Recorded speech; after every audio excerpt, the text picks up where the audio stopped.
હું ધારો કે તમારી પાસે એડવાઇસ માંગવા આવું તો તમે મને શું ફેશન અને સ્ટાઇલિંગની એડવાઇસ આપો? જ્યારે તમે તૈયાર થાવ છો સવારે અને સવારે તૈયાર થયા પછી લાગે આ કંઈ પાવર નથી આવતો તો સમજી લઉં એ કપડાની એક્સપાયર ડેટ થઈ ગઈ છે. તો જીતુભાઈ એટલે મોટા ભાઈ તો ખરા જ, પણ અમારા જેટનો નરેન્દ્ર મોદી છે અને જેવી રીતે એ મોદી સાહેબને જોઈને દોડે છે પણ હું એમને જોઈને દોડું છું. જીતુભાઈનો જે અને બિપિનનો બી એ લઈને અમારે નામ બનાવતું જૈન બ્લુ. વાહ, તમને કોઈ એમ કે આ હોર્ડિંગ તમારે લખવાનું છે, તમે શું લખો? હાર્ડ વર્કનો કોઈ વિકલ્પ નથી. આ બિઝનેસ અમારા બ્લડમાં છે. 12 વર્ષનો હતો ત્યારથી સ્કૂલેથી આવીને દફતર મૂકીને બટન લગાવવામાં, ધક્કાધુક્કીમાં એ બધા કામમાં જોડી જતો હતો. અમે એ વખતે નવા હતા ને તો ફ્રેન્ડ સર્કલમાં કોઈને ત્યાં લગ્ન હોય ને તો પેન્ટ શર્ટ બનાવવા અમારે ત્યાં આપે અને સૂટ બનાવવા બીજા ટેલરને ત્યાં આપે. અમને થોડું એ વખતે દુઃખ થતું હતું કે સાલું આ પિક્ચર આપણે બદલવું તો પડશે જ. સર, સૌથી અગત્યનો સવાલ, અમદાવાદનું ફેવરેટ તમારું સ્ટ્રીટ ફૂડ? જેટલું નીચે જે સેવપુરી મળે છે એ હું ખાઉં છું. અગ્રવાલની પાણીપુરી લોગાડા મળે છે એ ખાઉં છું. ક્યાં વાત! પછી લિજ્જતના ખમણ જે મણિનગર થી, મોદી જેકેટની શું સ્ટોરી છે? એમના કુર્તા જોઈને અમારે ત્યાં ડિમાન્ડ આવતી હતી. હવે આ ડિમાન્ડના હિસાબે પછી મેં એકવાર એમને પૂછી લીધેલું આ કુર્તા લોન્ચ કરવા છે તો આ નામ રાખું. અમિતાભ બચ્ચન માટે કપડાં ડિઝાઇન કરવા એ અનુભવ કેવો હોય? બોમ્બે પૂછાવડાયું તેમાં સ્ટાઇલિશે ના પાડી કે નહીં અમે અમદાવાદ નહીં બનાવીએ.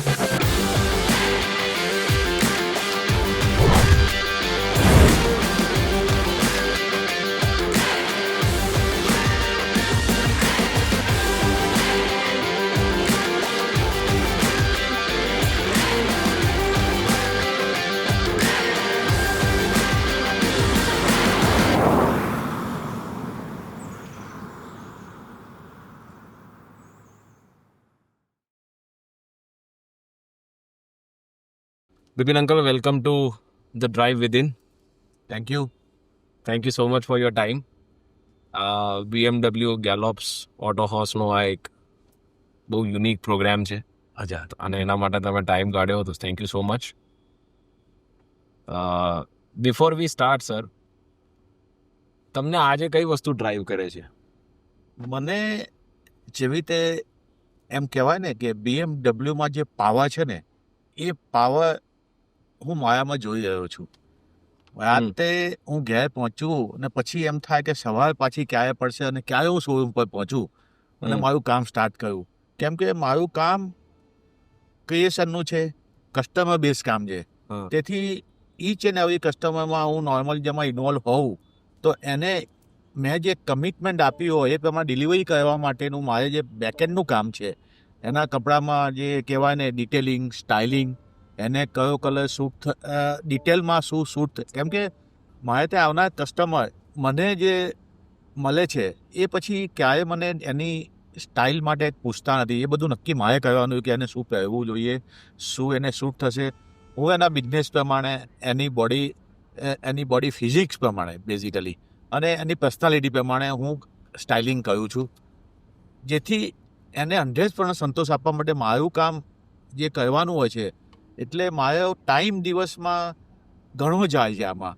એટલે સવારથી હું જો જ્યારે પણ હું શોરૂમમાં એન્ટ્રી લઉં પછી મારો દિવસ ક્યાં પતે છે એ જ મને ખબર નથી. કામ કરતાં કરતાં કરતાં એ જર્નીમાં હું ઘણી વાર મહેનત કરું કે આ સ્લોટમાં મારે આમનું કામ પતાવવું છે પણ અમુક વાર એ કામ કરતાં મને થોડો ટાઈમ વધારે પણ થઈ જાય એટલે પાછળ બીજું એનું બેકલોગનું બીજું કામ હોય એ પાછું ચાલુ થઈ જાય. પણ એન્જોય દિવસ દરમિયાન જે મને મજા આવે છે અને પાછું કીધું ને એ પ્રમાણે રાતે ઘેર જવું એટલે પાછી સૂતા પહેલાં ઈચ્છા થાય કે સવારે ક્યારે પડશે તો હું શોરૂમ પર પહોંચું. ક્યાં વાત! સર, તમારા આ પ્રોફેશનલ કરિયરની શરૂઆત કેવી રીતે થઈ? ચાઇલ્ડહુડમાં શું ઇન્ફ્લુઅન્સ હતું કે તમે આ લાઈનમાં આવ્યા અને કેવી રીતે પછી એમાંથી જેડબ્લ્યુની શરૂઆત થઈ? બહુ ડિટેલમાં આનો જવાબ આપવો પડે એવો છે પાસ. કેમ કે હું સ્કૂલમાં હતો ત્યારથી મેં આ કામ શીખવાની શરૂઆત કરી છે. એટલે 12 વર્ષનો હતો ત્યારથી સ્કૂલેથી આવીને દફતર મૂકીને હું બટન લગાવવામાં, પછી ધક્કાધુક્કીમાં એ બધા કામમાં જોડી જતો હતો. એટલે કહેવાનો મતલબ એ છે કે વી આર 6 જનરેશન ટેલર.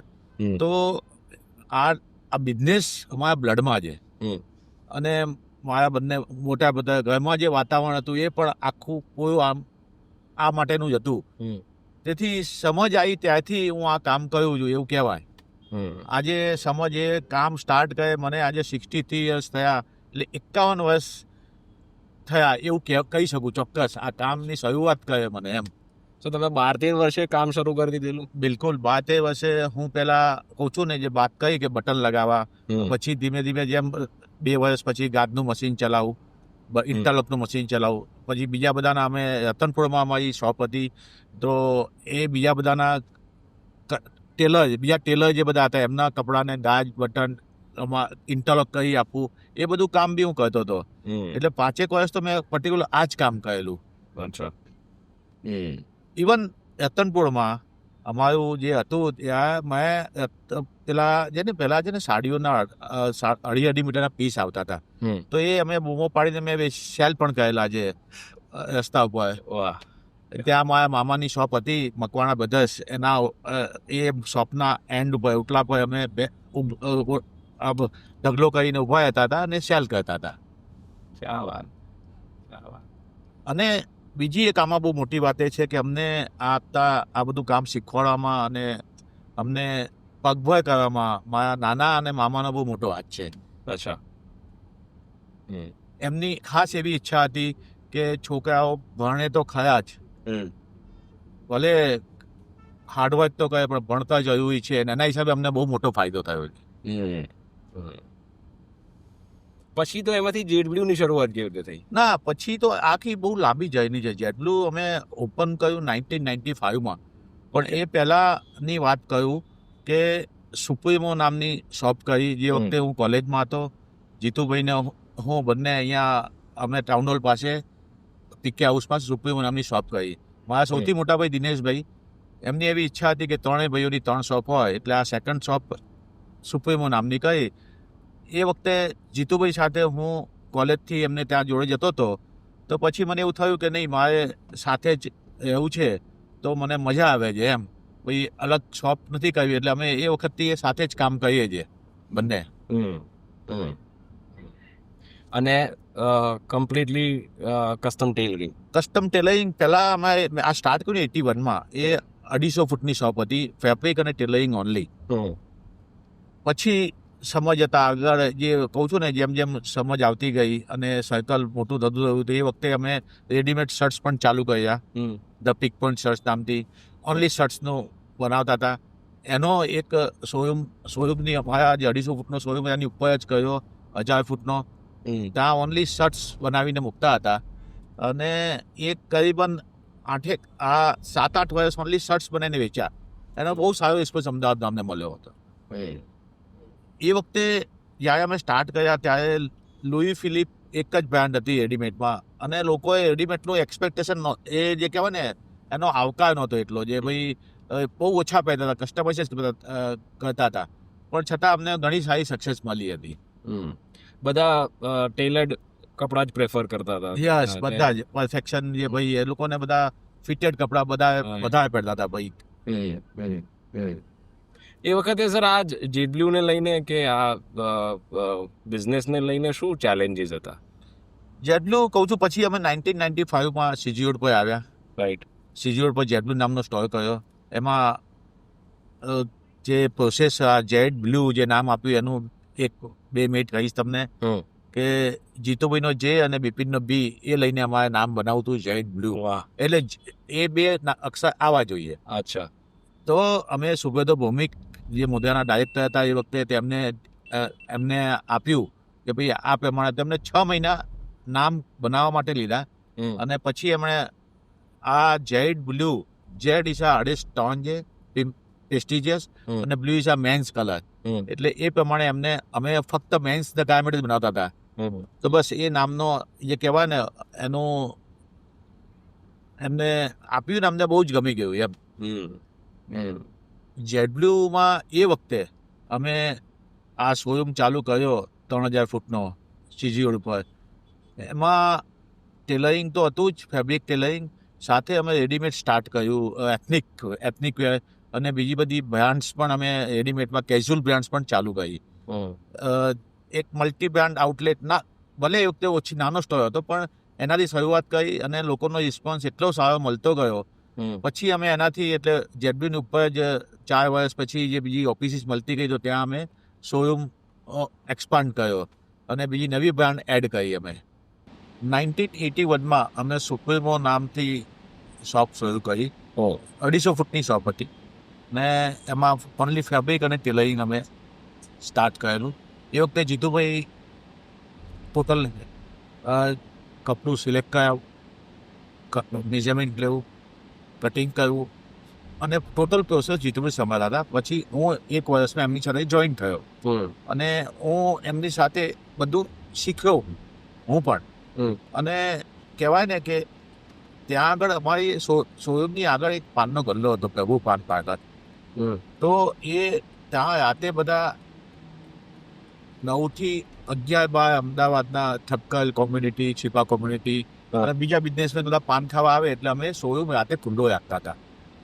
તો અમારો એ વખતે શોરૂમ ઘણા વર્ષો રાતે કહેવાય ને કે 1 વાગ્યા સુધી 12:30 સુધી તો અમે શોરૂમ ઓપન રાખતા હતા કસ્ટમર માટે. અચ્છા. પછી જનરલી કામનો જે લોડ હોય એ કટિંગ બધું જાતે કરતા હતા એટલે જનરલી જીતુભાઈ રાતે 1 વાગ્યા પછી રોકા શોરૂમ પર. હું બહારથી લોક મારીને ઘેર પહોંચું અને શોરૂમ રાતે બધું કટિંગ પતાવીને કાઉન્ટર પર પાછા સૂઈ જાય. સવારે હું આવીને ઓપન કરું એટલે ઘેર જઈને તૈયાર રહીને પાછા આવે. આવી રીતે કરીબન 5-6 વર્ષ અમે કામ કર્યું એમ. શું વાત છે. હા, અને સૌથી મોટી વાત કેવી હતી, હું કોલેજમાં હતો, જીતુભાઈ LLBનું સ્ટડી કરતા હતા. એ વખતે નોર્મલી એવું થતું હતું કે અમે એ વખતે નવા હતા ને તો જનરલી અમારા ફ્રેન્ડ સર્કલમાં કોઈને ત્યાં લગ્ન હોય ને તો પેન્ટ શર્ટ બનાવવા અમારે ત્યાં આપે અને સૂટ બનાવવા બીજા ટેલરને ત્યાં આપે.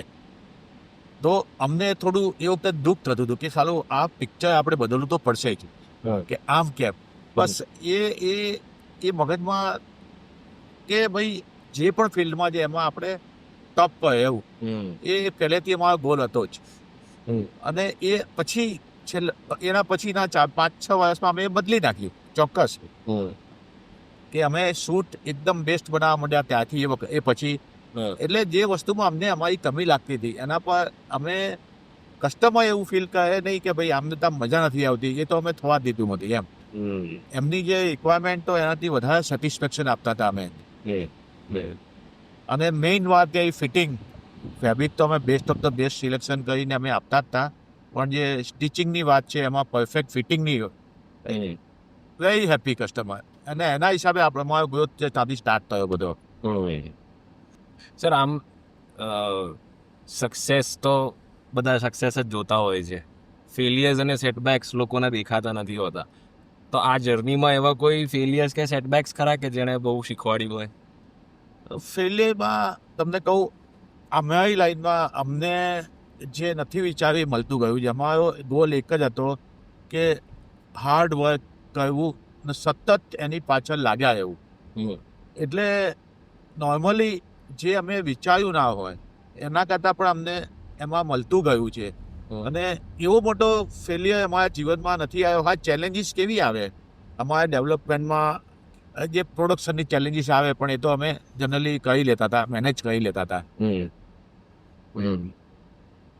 તો તમે જીતુ સરની વાત કરી, તો 2 જણા હોય એનાથી એક બિઝનેસ યુનિટને શું ફેર પડે? બહુ મોટી વાત છે આ. એટલો ફેમિલી બિઝનેસ માટેનો બહુ મોટો મંત્ર છે, હું એવું માનું છું. જેડબીની સક્સેસમાં જે કહેવાય ને, અમારા બંનેના કામ કરવાની ક્વોલિટી બંનેની અલગ છે. એટલે પેલું 1 ને 1 11 થાય, હું કહું ને એ પ્રમાણેની વાત છે. એ ટોટલ મેનેજમેન્ટમાં ધીમે ધીમે એટલા સ્ટ્રોંગ થતા ગયા અને હું બેકએન્ડ ટેલરિંગમાં અને બેકએન્ડમાં પ્લસ એથનિકમાં એ બધામાં મારું કામ કરતો હતો. એટલે બંને એનાથી બહુ મોટો બેનિફિટ થયો છે. હા, આજે લીડર હું તો બધાને કહું, આજની તારીખમાં મેસેજ આપું કે એમાં લીડર એક જ હોવો જોઈએ, 2 લીડર ના હોવો જોઈએ કોઈ પણ બિઝનેસમાં. તમારું મંતવ્ય હોય પણ પછી લીડર જે કરે ફાઇનલ રાખવું જ જોઈએ. અને એનું આ સક્સેસનું રાજ આ જ છે, જેડબીની સક્સેસનું. આજની તારીખમાં જીતુભાઈ અમારે કંઈ પણ નિર્ણય લે એટલે મારે એમાં કોઈ એવો વિચાર જ ના હોય. એ એમનું એટલું બધું ઇન્વોલ્વમેન્ટ છે અને એમનું પણ એક વિઝન હોય અને એમનો અનુભવ જે એટલો બધો છે. હા, કદાચ થોડા જે કહેવાય ને, મેં કીધું તમને મતભેદ થાય હમ પણ ઇટ્સ ગુડ, એનો ફરક પડે છે, એમાં કોઈ ડાઉટ નથી. અને રોલ્સ આર ડિફાઇન્ડ કે એ મેનેજમેન્ટ અને એ જોવે છે અને તમે ક્રિએટિવ સાઈડ. બિલકુલ. હવે મેનેજમેન્ટ સાથે એમ તો પ્રોડક્શન પણ આ બધી બ્રાન્ડનું જોવે જ છે, પણ હા હું ટેલરિંગ લાઈનમાં મને ચેલેન્જીસ બહુ આવે. તો અમુક વાર પહેલાં એટલા બધા પ્રોબ્લેમ આવતા હતા, મને હું કામમાં એટલો મારે લોડ હોય તો એ પ્રોબ્લેમ્સ એમને મારે ખાલી કહી દેવાનું એટલે એનું સોલ્યુશન લાવી દેતા હતા. એટલે હું માનસિક રીતે ફ્રી થઈને કામ કરી શકતો હતો, જેનું રિઝલ્ટ કસ્ટમરને વધારે સારું આપી શકતો હતો.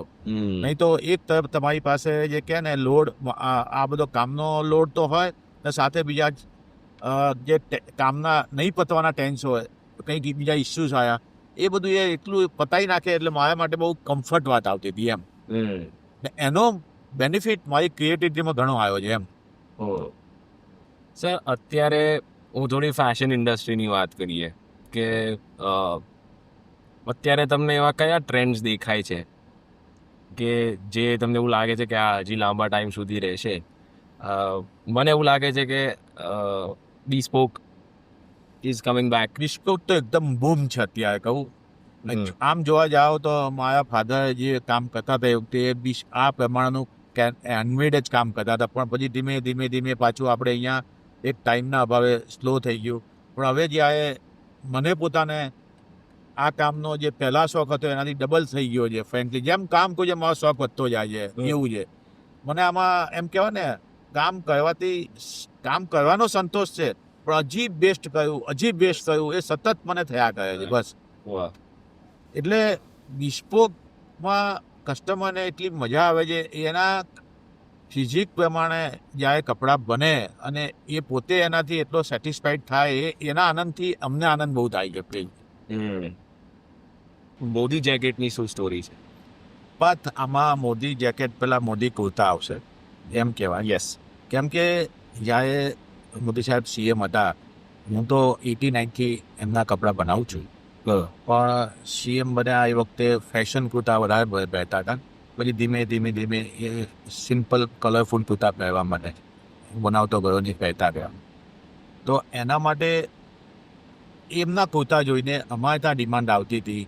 લોકોને ખબર હોય કે જેટલું મોદી સાહેબના કપડાં બનાવે છે, તો એની ડિમાન્ડના હિસાબે કે ભાઈ અમને મોદી કુર્તા રેડીમેડમાં આપો. હવે આ ડિમાન્ડના હિસાબે પછી મેં એકવાર એમને પૂછી લીધેલું કે ભાઈ તમે આ મોદી કુર્તા લોન્ચ કરવા છે તો આ નામ રાખું? તો એમને હા પાડી. પછી અમે કુર્તા લોન્ચ કરે અને એનો અમને બહુ સારો રિસ્પોન્સ મળ્યો બધા શોરૂમમાં. અને એ પછી જ્યારે એમના જેકેટે પહેરતા ગયા વધારે એ પછી તો જેકેટથી એની ડિમાન્ડ પણ એવી જવા માંડી, એટલે પછી મોદી જેકેટ બનાવ્યા. એ બી એકદમ સુપર ડુપર સક્સેસ ગયા. સર આ મોદી જેકેટ નહેરુ જેકેટથી કેટલું અલગ છે? એ એકચ્યુઅલી નહેરુ જેકેટ તો પહેલાં પહેરતા જ હતા લોકો. આ ઇનોવેશન તો પહેલાંનું છે, પણ નહેરુ જેકેટ એ થોડું ફિટેડ, શોર્ટ, વ્હાઇટ, ક્રીમ ને બ્લેક 3 જ કલરમાં બનતા હતા. તમે પહેલાંના ફોટા જોઈ લો, પહેરતા હતા એમાં એકદમ થોડું શોર્ટ પણ, અને એક ઇલાઇટ લોકો માટેનો ડ્રેસ તરીકે એક રહી ગયેલું હતું. જ્યારે મોદી સાહેબે એમાં કલર એડ કર્યા અને સાથે અમે જે ફિટ આપ્યું, જે કમ્ફર્ટ ફિટ, અને એની લેન્થ થોડી વધારી અને કમ્ફર્ટ ફિટ સાથે એનો જે કમ્ફર્ટેબલના હિસાબે એની ડિમાન્ડ લોકોને ડેલી વેર માટે બહુ કમ્ફર્ટેબલ લાગવા માટે. બેઝિકલી તમે આજે કોઈ બી વ્યક્તિ એ જેકેટ, મોદી જેકેટ પહેરે, તમે જોઈ શકશો કે ભાઈ એનાથી એની પર્સનાલિટીમાં ઉભા આવે જ છે એમ. અને પછી તો આ અત્યારે બિઝનેસમેન યુથમાં પણ ઓફિસમાં સ્ટાર્ટ થઈ ગયા છે. અત્યારે ઓલ ઓવર ઇન્ડિયા ઘણા આપણા જે ઇન્ડિયાની વેધર પ્રમાણે મોદી જેકેટ એક જસ્ટ લાઈક વેસ્ટર્ન બ્લેઝર જે લોકો પહેરે છે એ પ્રમાણે મોદી જેકેટ પહેરવા યુઝ કરે છે. સર એક આ મોદી સ્ટોરીવાળી વાત છે, પછી જે બીજી આઇકોનિક વ્યક્તિ કે જેના માટે તમે કપડાં ડિઝાઇન કર્યા, કે જેમને સદીના મહાનાયક બી કહેવામાં આવે છે, એવા અમિતાભ બચ્ચન માટે કપડાં ડિઝાઇન કરવા એ અનુભવ કેવો હોય? એ અનુભવ કરતા એની પહેલાની મારી સ્ટોરી ગઈ છે એના માટે. ઓકે. મારી એવી જીવનની ઘણી ઈચ્છાઓ હું આપું છું ને એ એવી રીતે પૂરી પણ થાય છે ને હજી થયા કરે છે. એવા ઘણા દાખલા છે. એમાં એક ઈચ્છા અમિતાભ બચ્ચનની છે. કેબીસી સ્ટાર્ટ થયું એકાદ વર્ષ પછી મને એમને કેબીસી જોતો હતો ત્યારે મને એ વખતે ઈચ્છા થાય જેટલી વાર એટલા થાય અમને શૂટ્સ એકવાર કપડાં તો બનાવવા જોઈએ. તો એ વખતે ઇડન ટેલરના મોડલ હતા અમિતાભ બચ્ચન. અચ્છા. તો હું ઇડન ટેલરના જે ગુજરાતના એજન્ટ છે એમને કહું કે ભાઈ આપના એકવાર શૂટ બનાવો છે, તમે જ્યારે પણ એનું શૂટ આવે, જ્યારે આમ નેક્સ્ટ યરનું શૂટ કરાવવાના હોય તો મને કહેજો તો બનાવીશ, મને આનંદ થશે. એ ત્યાં પૂછે પણ ગયા, પણ દર વર્ષે ત્યાંથી ના આવે. હું દર વર્ષે પૂછું ને દર વર્ષે ત્યાંથી ના આવે. એ તો મારી ઈચ્છા પાછળ હું લાગેલો હતો. પણ બનવા જો એવું બન્યું કે અરવિંદ મિલે એમનું શૂટ કરાવ્યું. એમનું બોલિવૂડનું લોન્ચિંગ હતું 2017. તો એ શૂટ કરાવવા માટે અમિતાભ બચ્ચનને એમને મોડલ લીધો. હવે એમને મોડલ લીધા પછી જે 4 શૂટ બનાવેલા એનું પ્રેઝન્ટેશન અમદાવાદમાં હતું. એના કપડાં જોયા, એનું પોસ્ટર જોયા, તો એના ફિટિંગમાં અમિતાભ બચ્ચનને પણ મજા નહોતી આવી અને સાથે અરવિંદ મિલવાળાને પણ મજા નહોતી આવી કે ભાઈ આ કપડાં બરાબર બન્યા નથી, એ ઉઠાવ નહોતો આવતો. અને હું એ લોન્ચિંગમાં ગયો હતો ત્યારે મારે વાત થયેલી. એમણે મને આ વાત કહી કે આવું છે. લકીલી નેક્સ્ટ મંથ આ પાછું એમની સાથે શૂટિંગ આવ્યું તો મને એમને પૂછ્યું કે તમે બનાવશો એમના કપડાં? મેં કીધું મારી તો આટલા વર્ષોથી ઈચ્છા છે, કેમ નહીં બનાવું? મને તો મજા આવી ગઈ. આ એમની ઈચ્છા છે, એમને જે કીધું એનાથી. એમણે ત્યાં બોમ્બે પૂછાવડાવ્યું તો એમના સ્ટાઇલિશે ના પાડી કે નહીં અમે અમદાવાદ નહીં બનાવીએ. હવે મને તો રાતે 2 વાગ્યા સુધી ઊંઘ ના આવી અને સેકન્ડ ડે સવારે વિચાર આવ્યો અને મેં સીધો એમને ફોન કર્યો. મેં કીધું ભાઈ એક કામ કર, મને છે ને એક કપડું મોકલાવો શૂટનું, ને એમનો જે આ જૂનો શૂટ ભલે ફિટિંગ બરાબર હતી એ શૂટ પણ મોકલાવજો. એ મેં શૂટ મંગાવ્યો અને કપડું એમની પાસેથી મંગાવ્યું. મેં એક ટક્સીડો શૂટ બનાવીને તૈયાર કર્યો એમના માટે. તો એમનું જ્યારે શૂટ હતું બોમ્બે, એના આગલા દિવસે અહીંથી અરવિંદ મિલમાંથી એમના પર્સન જવાના હતા, એ લઈને ગયા સ્ટુડિયો પર. એટલે ત્યાંના શૂટના 6 શૂટ હતા અને પછી 7મો શૂટ આપણો ટીંગાળેલો હતો. હવે જ્યારે એમણે બધા શૂટ પહેર્યા અને છેલ્લો જ્યારે આપણો શૂટ પહેર્યો તો એ પહેરીને એ એકદમ એમનો જે પીએ જે પ્રવીણ, તો પ્રવીણ ये शूट किसने बनाया, बहुत परफेक्ट है. तो प्रवीण ने कहा ये शूट अहमदाबाद से बन के आया है. तो एमने ये वक्त कीधु कि तुम इनको बुलाओ, मुझे इनसे कपड़े बनाने. तो इज वेरी हैप्पी. ये वक्ते અને મને એટલો આનંદ થયો કે બસ એ મારા આનંદ સીમા ના હોય. એટલે મેજરમેન્ટ લીધા વગર? હા બિલકુલ.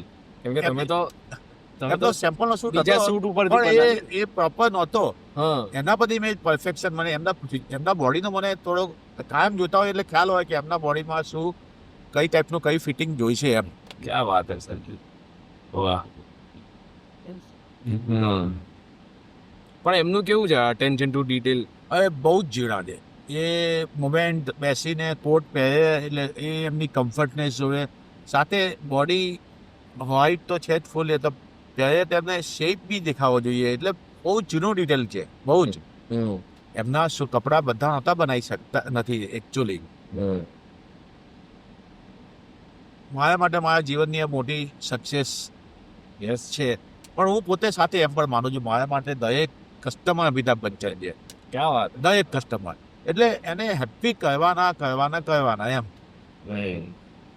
તમારી એવી કોઈ આદત ખરી કે જેનાથી આ કામ બોલે છે એ લેવલ સુધી પહોંચી શકાય કે આ એક ડેલી હેબિટ એવી છે કે આ એક ડેલી મારું રૂટીન એવું છે કે જેને મારી સક્સેસમાં બહુ વધારે એડિશન કર્યું હોય? ના, ડેલી રૂટીન ને હેબિટમાં તો કેવું છે, હું સતત કોઈ કામ પાછળ મારા આટલા બધા કામ હોય, આટલી બધી ગાર્મેન્ટ હોય એટલે બધાને બનાવવા આપ્યા હોય, પણ મારું દરેક કામમાં ફોલોઅપ ચાલુ હોય અને એનું ચેકિંગ ચાલુ હોય. એટલા માટે કે હું મારો બેસ્ટમાં બેસ્ટ માસ્ટર બનાવતા હોય ગાર્મેન્ટ, છતાં પણ જ્યારે મારે ડિલિવરી આપવાની હોય તો મારી નજરે હું ચેક તો કરી જ લઉં. એનાથી બહુ મોટો ફરક પડે છે. ક્યાંય કંઈક સતી ના રહી જાય ને રહી ગયું તો પકડાઈ જાય એમ. એક મગજમાં સતત એક જ વિચાર આવે, બેસ્ટ કરવું છે અને કસ્ટમરને બેસ્ટ આપવું છે બસ. એ કદાચ કામ બાયામાં કસ્ટમર ના જાણતા હોય પણ આપણી જવાબદારી બને છે કે આમાં લેવલ જેટલું લાગે છે યસ અને આપણી જવાબદારી એને જે આપણને વિશ્વાસ મૂક્યો છે એ વિશ્વાસને પૂર્ણ કરવા માટે એ આપવું જ જોઈએ. ને ક્વોલિટી પર focus. Quality 100% quality fit service. જેટલુંની ક્વોલિટી સાથે એક બીજો મેઇન અગત્યનો પાર્ટ જે જોડાયેલો છે એ એની સર્વિસનો છે, એના જે શોરૂમના એન્વાયરમેન્ટનો છે. લોકો આજની તારીખમાં એના વખાણ કરે છે, આ તો લોકો વાત કરે એ હું તમને કહું છું, પણ અમે હજી પણ ધ બેસ્ટ આપવા માટે જ પ્રયત્ન કરીએ છીએ કે અત્યારે જે અમે સર્વિસ છે આપણે એનાથી બેસ્ટ કેવી રીતે આપી શકીએ. આપી શકાય. સર, પ્રોડક્શન ચાલતું હોય, આટલા બધા શોરૂમ્સ છે, રેડીમેડ પણ છે, બિસ્પોક કસ્ટમ ટેલરિંગ છે, આટલા બધા લોકોનો સ્ટાફ હોય, હું તમને એવું પૂછું કે તમે લીડર કેવા, તો તમે શું કહો? હું લીડરમાં ફ્રેન્કલી કહું, તમે આજે ગમે ત્યારે શોરૂમ પર આવશો ને તો મને ફ્લોર પર જ પામશો. હું ફ્લોર પર જઉં છું જસ્ટ લાઈક એક સેલ્સ પર્સન હોય તો એની સાથે એના જેવો જ જોડે ઊભો હોઉં. કસ્ટમરને કદાચ એ સેલ કરતો હોય તો સાથે હું પણ ઊભો જોડે જઉં છું એમ. એવી રીતે સેમ માસ્ટરમાં કટિંગ કરતો હોય તો મારે એમાં એનું એ જે ડ્રોઈંગ કરે છે, એ જે માપે છે, એની સાથે હું ઇન્વોલ્વ થઈ જ જોઈએ વખતે મારો નેચર જ છે સિસ્ટમમાં ઇન્વોલ્વ થવાનો. આ જે કામ કરે એમાં ગાજ બટન, હું ફેક્ટરી પર ગયો હું તો ગાજનું મશીન જે ગાજ બનાવતો હોય ત્યાં આગળ ઊભો એને ચેક કરી શકું, ને બટન એટલે each and stitching machine, cutting, એટલે એ જે વાતાવરણમાં પાછો એમના જેવો થઈને હું કામ કરું છું. યસ. અને દરેક મારા હિસાબે દરેક વ્યક્તિ એક માસ્ટર છે. ધારો કે ગાજ બનાવનાર તો ગાજનો માસ્ટર છે. કોઈ કામ નાનું મોટું છે જ નહીં. એનાથી શું રિઝલ્ટ આવે છે? એનાથી રિઝલ્ટ એટલું સારું આવે છે કે જે વ્યક્તિ એ ગાજ બનાવે છે એને પોતાનાપણું લાગે છે કે નહીં, આ કામ મારું, એને ફીલ થતું નથી કે હું જે કામ કરું છું એ નાનું છે એક તો, ને એને પોતાનું મહત્વ સમજાય છે. અને જ્યારે વ્યક્તિને પોતાનું મહત્વ લાગે ને એટલે એમાં પછી 100% રિઝલ્ટ આપે. એને પ્રેમનો ભૂખ્યો હોય છે હું તો કહું છું. જો હું તો એવું માનું 60-80% માણસ કામ કરતો હોય ને તો 20% એનું એને અપગ્રેડ કરી જ શકાય છે. અને એ લાવી શકાય, 100% સુધી લાવી શકાય છે એમ. એ કોશિશ કરવાની હોય છે.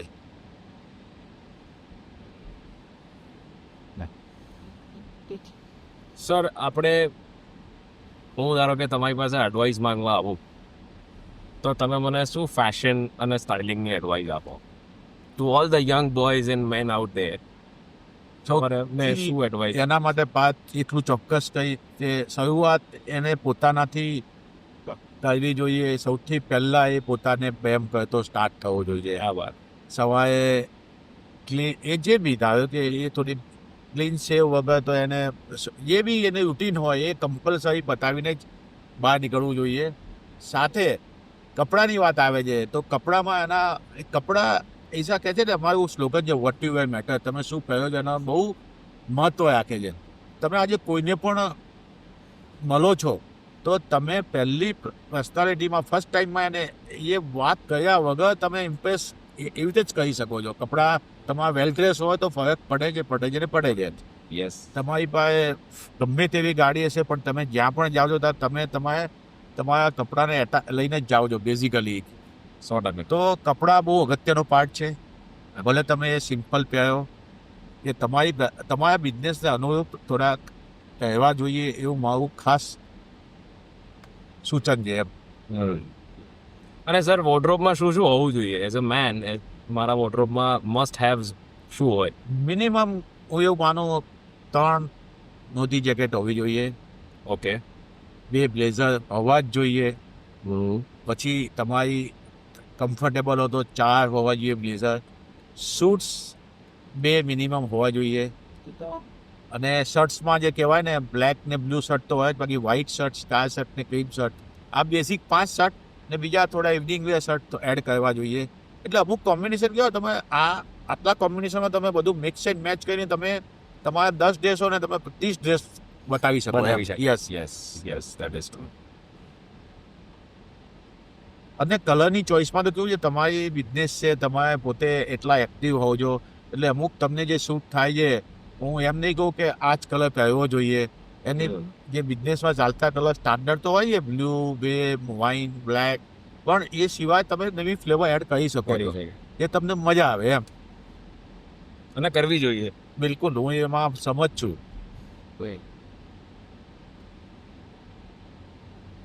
સર, આમ કોઈ એવી વસ્તુ કે જે હોર્ડિંગ પર લખવાની હોય, તમને કોઈ એમ કહે કે આ હોર્ડિંગ તમારે લખવાનું છે, તમે શું લખો? લાઈફની એવી કોઈ ફિલોસોફી કરી? ફિલોસોફીમાં તો ગુજરાતીનું વાક્ય હું તો કહું, પેલું જે નોર્મલમાં આવ્યું જે જીવનનો મંત્ર જે હાર્ડવર્કનો કોઈ વિકલ્પ નથી. ને તમે જે છે ને ઈચ્છા રાખો, તો ઈચ્છા જે રાખો છો એ ઈચ્છાને સતત યાદ કરો ને એની પાછળ મથ્યા રહ્યો, તો એનું રિઝલ્ટ આવે છે ને આવે છે. સર, તમારી આ સક્સેસનો બધી રીતની ટોટલ કમ્પ્લીટ સક્સેસ, તમે એની ક્રેડિટ કોને આપો? ક્રેડિટમાં ફ્રેન્કલી કહું, મારી લાઈફમાં હું મેરેજ પછીની વાત કરું તો 80% હું જે બી છું ને એ મારી વાઈફના હિસાબે છું. શું વાત છે? હા, એનો ટોટલ બધી રીતનો ભોગ છે, સમજો. અને પ્લસ એના ફીડબેક, એનો આજે એ વખતે જ્યારે લગ્ન પછી હું એવરેજ 15-16 કલાક કામ કરતો હતો. હવે આજની તારીખમાં ઘણી વખત તો મારે રાતે 2 વાગે અને સવારે 7 વાગે હું પહોંચી જતો હતો. એવું ઘણા વર્ષો ચાલ્યું. તો કહેવાનો મતલબ એમાં એનો ટાઈમનો ભોગ, એનું મન બેલેન્સ રાખીને મને બી જે કામ કરવા દીધો હોય, અને પાછા એમાં કેમ કે એ જે નહીં તો અત્યારની પરિસ્થિતિ એવી થાય છે કે તમે લાઈફ પાર્ટનર જો હેપી ના હોય તો તમે કામમાં મન ના રાખી શકો. હું એવું માનું. સર, આટલું તમે જેટલું કામ કરો છો, એટલું કામ કરવા માટે, પોતાના બિઝનેસને આટલા લેવલ સુધી લાવવા માટે, અને આવા મોટા મોટા લોકો સાથે બી તમારે કામ કરવાનું હોય, તો એ બધી વસ્તુ માટે તમે તમારું ડેલી માઇન્ડસેટ શું રાખો, ડેલી અપ્રોચ શું રાખવાનું? વાત આ બહુ મોટી વાત છે. તને એના માટે હું વાત કરું તો હું રોજ સવારે જે રીતે તૈયાર થઉં ને, એટલે ઉઠવું એટલે જ આજે મારો પહેલો દિવસ છે જીવનનો, એવી રીતે ઉઠું છું અને તૈયાર થઉં છું. અને તૈયાર થવા મને મિનિમમ એવરેજ ઓલા કોસ્ચ્યુમ સિલેક્ટ કરીને કપડાં આજે શું પહેરવું, મૂડ પ્રમાણે પહેરવું પાછું એમ. અને કદાચ ઘણી વખત એવું હોય કે આજે મારે આને મળવાનું છે તો એમાં આ ડ્રેસ જોઈશે, તો એ બી નક્કી કરી નાખ્યું એમ. એટલે હું તૈયાર થવું એમાં એવરેજ મને 20-25 મિનિટ તો લાગે જ. એ હું અલગ ટાઈમ ફાળવું છું મારા માટે, કેમ કે જેટલો બિઝનેસમાં ટાઈમ આપીએ છીએ એનો સર્ટન ટાઈમ આમાં પોતાના માટે આપવો જ જોઈએ. એનાથી મને મારા બિઝનેસમાં ઘણો ફરક પડે છે એમ. અને એ તૈયાર થઈને જે કહું પહેલો દિવસ, અને આજે જ શોરૂમ પહોંચ્યું પછી આજે મારો છેલ્લો દિવસ છે ને એ રીતે જ કામ કરવાનું. એટલે કહેવાનું જે કામ હાથમાં લીધું એ પતાવવું છે, પેન્ડિંગ કામ બને ત્યાં સુધી ઓછું રાખવાનું, અને એને એવી રીતે નિર્ણય લેવાનો છે એમ. વેલ ડ્રેસ તો દરેક વ્યક્તિએ જીવનમાં વેલ ડ્રેસ તો રહેવું જ જોઈએ, કમ્પલસરી. એના માટે કોઈ એક્સ્ટ્રા ખર્ચો કરવાનો નથી. અને સૌથી મોટી વાત કહું, તૈયાર વ્યક્તિ થતો હોય ને, જ્યારે તમે તૈયાર થાવ છો સવારે, અને સવારે તૈયાર થયા પછી લાગે આ કંઈ તમને બેટરી ચાર્જ પાવર નથી આવતો, તો સમજી લઉં એ કપડાની એક્સપાયર ડેટ થઈ ગઈ છે.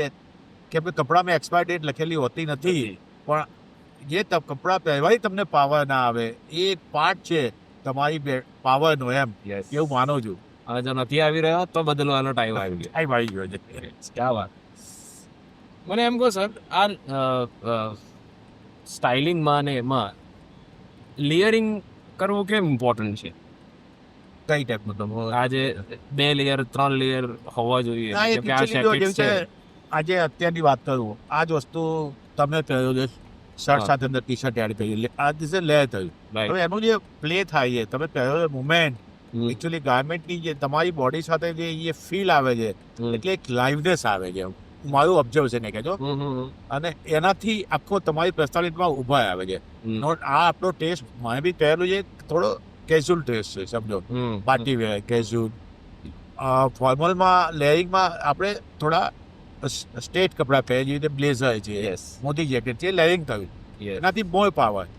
મોદી જેકેટની તમને મેઇન ખાસ વાત કહું તો મોદી જેકેટ તમે કોઈ બી આજે કપડાં તમે બ્લેઝર પહેર્યો કે મોદી જેકેટ પહેર્યો, ધીસ આર મોર પાવર, તમારો કોન્ફિડન્સ વધારે છે.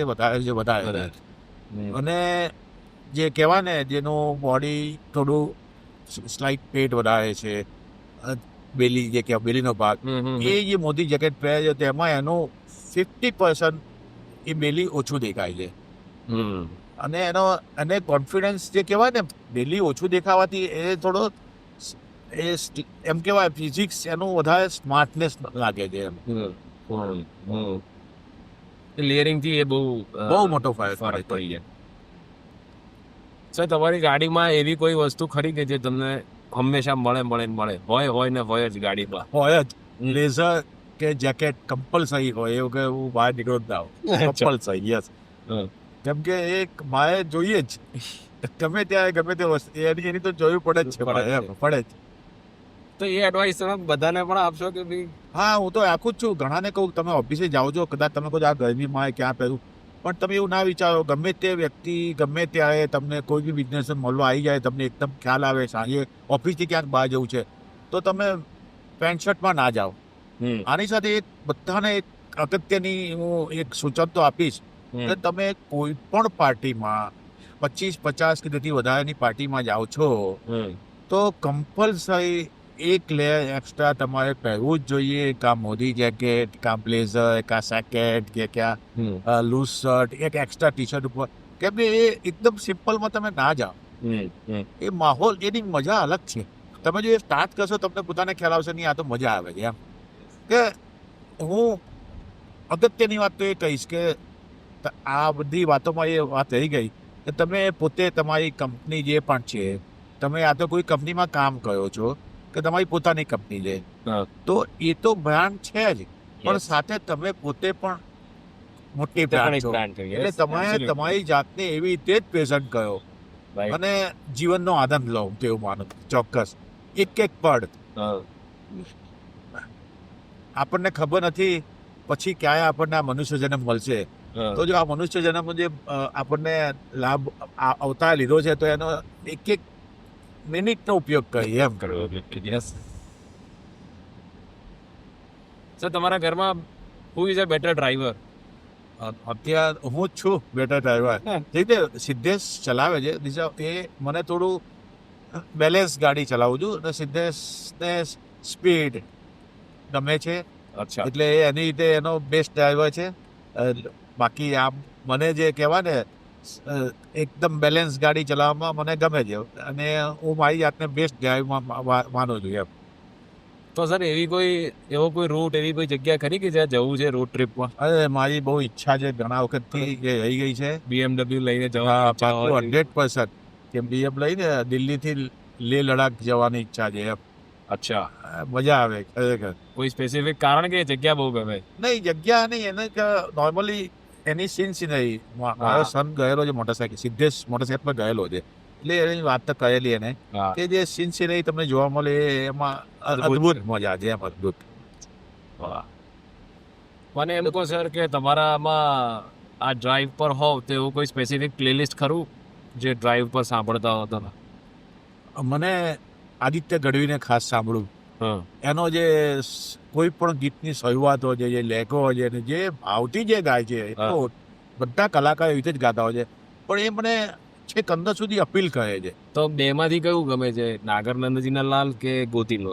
ના, પહેલા તો નાગર નંદજી લાલ બહુ જ ગમે છે. ગોતીલો જો કેટલા સિમ્પલ શબ્દો છે, પણ એને જે રીતે પ્રેઝન્ટ કર્યું છે ત્યાં એ સાંભળું છું. પણ બે દિવસે એક વાર તો ગીત સાંભળી જ લઉં, નાગર નંદજી લાલ એમ. વાહ. મને ગુજરાતી મૂવી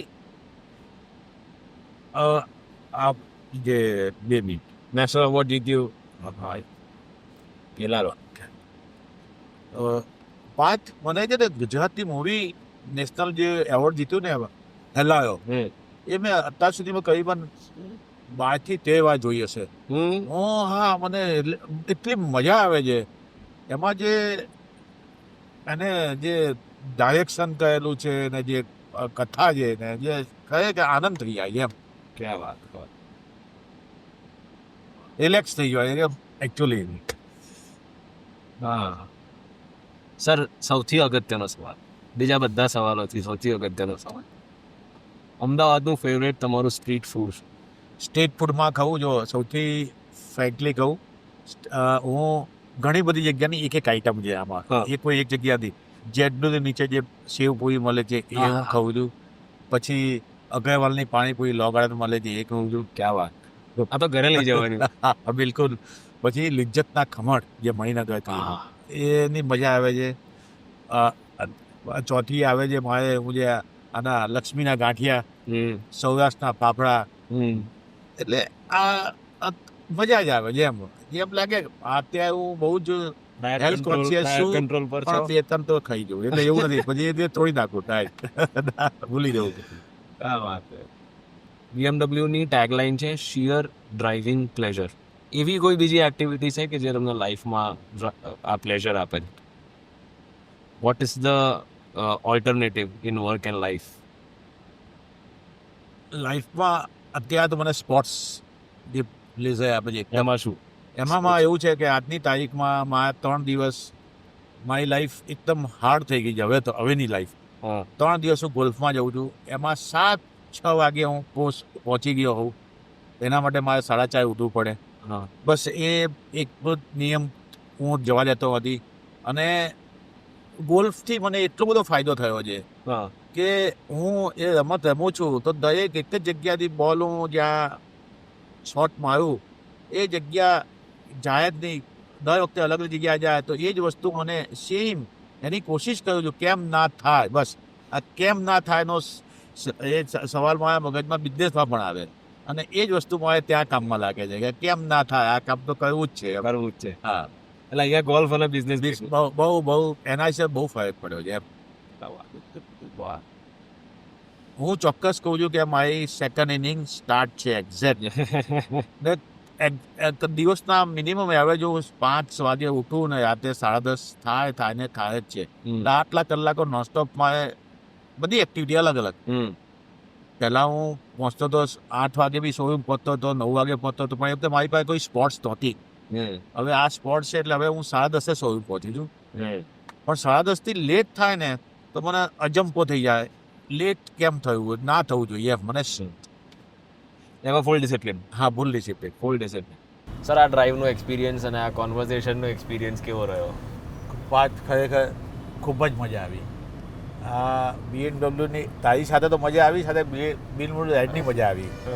ને એટલું ચોક્કસ કહીશ કે મને પોતાને આવો અનુભવ પહેલી વાર મેં કર્યો છે. તો તમને ગમે આજે મેં મારી જીવનની વાતો કરી છે તો ગમે તો બીજાને મોકલજો અને કદાચ એમાં થોડી ભૂલો રહી ગઈ હોય તો સ્વીકારી લેજો.